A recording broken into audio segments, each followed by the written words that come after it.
అధికారం కోల్పోయి అమాయక ప్రజలను రెచ్చగొడుతున్నారని మాజీ మంత్రి కేటీఆర్పై ఉప ముఖ్యమంత్రి బట్టి విక్రమార్క ధ్వజమెత్తారు. ప్రభుత్వంపై లేనిపోని నిందలు వేస్తూ పరువుకు భంగం కలిగిస్తున్నారని మండిపడ్డారు.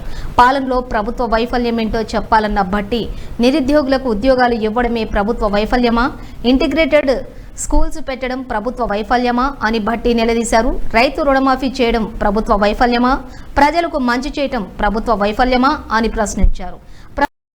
ప్రభుత్వ అధికారులపై దాడులు జరిగితే ప్రశ్నించడం మానేసి నిందితులకు వత్తాసు పలుకుతున్నారని మండిపడ్డారు. ప్రభుత్వం పరిశ్రమలు పెట్టాలని చేసేటువంటి ప్రయత్నం ప్రభుత్వ వైఫల్యమా, వాళ్ళకి ఉద్యోగాలు కల్పించడం కోసం ప్రదేశ్ పబ్లిక్ సర్వీస్ కమిషన్ ని ప్రక్షాళన చేసి క్యాలెండర్ ప్రకటించి నిత్యం ఉద్యోగాల రిక్రూట్మెంట్ చేయటమే ప్రభుత్వ వైఫల్యమా? ఈ రాష్ట్రంలో పుట్టినటువంటి ప్రతి పేదవాడికి అద్భుతమైనటువంటి రెసిడెన్షియల్ స్కూల్లో, ఇంటిగ్రేటెడ్ రెసిడెన్షియల్ స్కూల్లో విద్యా విధానం అందించాలని ఈ సంవత్సరం 5,000 కోట్లు ఖర్చు పెడుతూ ముందు తీసుకుని పోవటం ప్రభుత్వ వైఫల్యమా?